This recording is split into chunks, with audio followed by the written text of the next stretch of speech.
नमस्ते guys, स्वागत आहे तुमचं आपल्या चॅनलवरती. तर हे आपलं नवीन घर जे हळूहळू बनतं. सध्या आमच्या घराचं बांधकाम चालू आहे, म्हणजे बांधकाम ऑलमोस्ट पूर्ण झालेलं आहे. आतमधून आपण बघूया रूम्स किती आहेत आणि काय काय झालं आहे ते. इथून दरवाजा, इथून एंट्री करायची.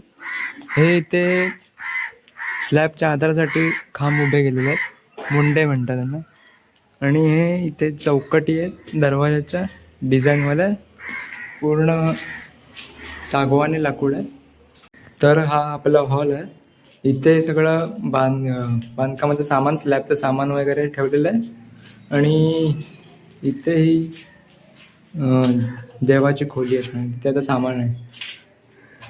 हा पूर्णपणे हॉल आहे. आता आपण पाठीमागच्या 2 रूम बघूया. इथून हे इथे बेडरूम आहे. वरती सामान ठेवायला जागा केलेली आहे. तशीच किचनला सुद्धा आहे. हे इथे किचन केलेलं आहे पाठीमागे, आणि इथे सामान ठेवायला वन साईड कचरा पडलेला आहे, तो आपण 2-3 दिवसात साफ करूया आता. आणि हा इथे जिना आहे. आता तिथे फळ्या लावल्या असल्यामुळे वरती जाऊ नाही शकत आपण, पण आपण नंतर तुम्हाला दाखवू शकतो वरनं व्ह्यू कसा दिसतो वगैरे. आता घराचं बांधकाम ऑलमोस्ट डन झालेलं आहे.